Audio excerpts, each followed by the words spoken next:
Чаткал районунда акыркы жылдары автоунаалардын санынын кескин өсүшү, бул калктын кирешесинин көбөйгөнүн жана экономикалык активдүүлүктүн күчөгөнүн ачык көрсөткөн белги. Бирок бул өсүш менен бирге жаңы инфраструктуралык маселе да пайда болду. Автоунааларды сапаттуу диагностикадан өткөрүп, оңдоочу заманбап жайлардын жетишсиздиги. Натыйжада көптөгөн айдоочулар татаал оңдоо үчүн унаасын ала букага же Аксы районуна алып барууга мажбур болушкан. Бул болсо Чаткалдын өз каржылык ресурстарынын башка аймактарга агып кетишине алып келген. Бул багытта жеке ишкер Борон Жумабековдун жаңы ишке киргизген автосервиси район үчүн бул багыттагы чоң жана маанилүү кадам болууда.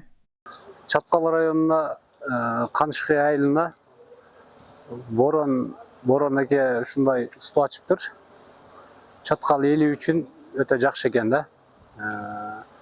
Өзбекстандан усталар келип иштейт экен. Мотор, ходовка, кузов баарын карашат экен. Акчасына жараша ишинде сапаттуу кылышат экен.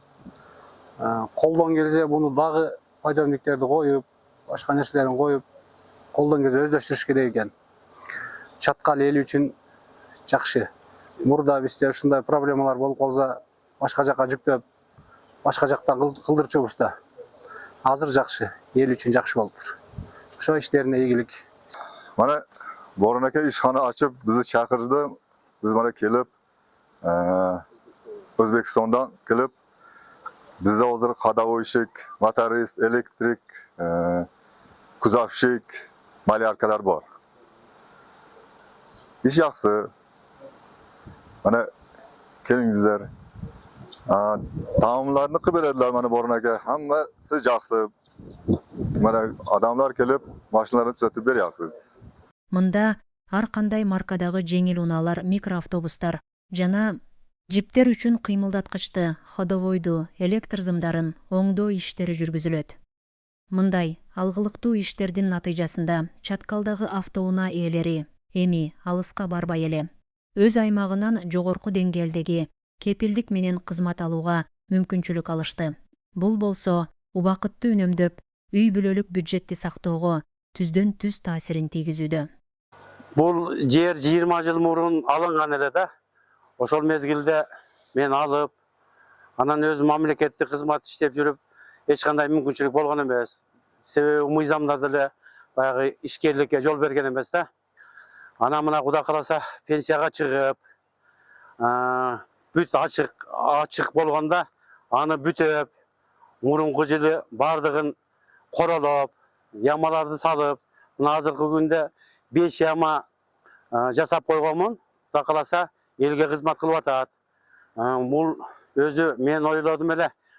Бул мындан кийин дагы мындай ямаларды көбөйтүп, же болбосо жана азыр замандын талабы болгон электрический подъемдорду коюп, бир машина келсе, бардык нерсесин ушул баягы техникаларды тейлөө базасынан, мындай орусчалап айтканда стодон бүтүрүп, запас баллондору жок болсо запас баллондорду жасатып, мойка кыла турган болсо мойка кылып, разбалдарын койдуруп, ходовойлорун, моторлорун жасап кетиш керек деген пландарым бар. Азырынча мындай кичине жетишсиз проблемалар болуп атат. А так ошо ямаларда өзбек туугандардан усталарым бар. Ошолор жасап, жакшы жасап атат, гарантийный кылып атат, кылган ишине жооп берет.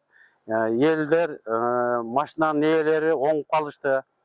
Буга чейин Ала Бука районуна, Жалал Абад шаарына, же болбосо Ош шаарына чейин чоң машиналарга жүктешип, жол акыларын төлөшүп, кыйналып келишкен.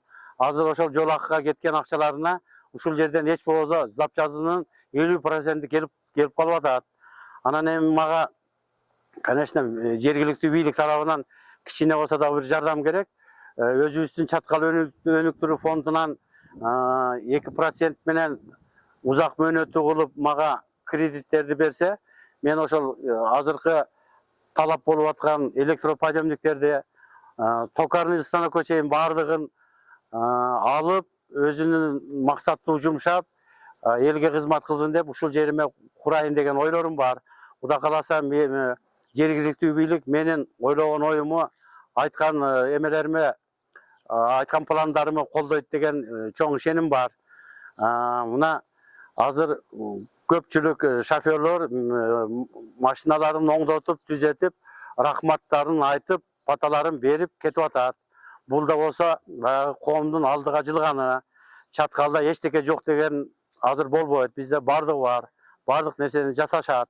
Аракетибиз бар. Мындан кийин дагы Кудай кааласа жакшы нерселерди жасаганга, элге жеңилдиктерди түзгөнгө аракет жасайбыз. Райондук мамлекеттик администрация жана жергиликтүү өз алдынча башкаруу органдары да бул демилгени толук колдоп, чакан жана орто бизнести өнүктүрүү аркылуу кызмат көрсөтүү секторунун маселесин жакынкы арада дагы да жакшыртууга басым жасап жатышат. Азыр биздин райондо чоң ири ишканалардан сырткары азыр жергиликтүү ишкерлерди да колдоо боюнча ушул иштерди алып барып атабыз. Азыр ушул жерде Борон Жумабеков аттуу ошо ишкер бар. Ал киши мына могул илгерки союздан калган эски зданиялар, каралбай калган союз кезинде. Эми ушундайлар көп жерлерде бар, бирок ушуларды элге кызмат кылуу үчүн атайын тех сервис кылып уюштуруп баштаптыр. Жеринде таанышып атабыз. Негизги максат мына ушундай каралбай калган илгерки зданиялардын баарына иш кылып, бу жерге азыркы учурда машина оңдой турган усталар менен мотор, башка нерселерди жасай турган иштерди баштаптыр.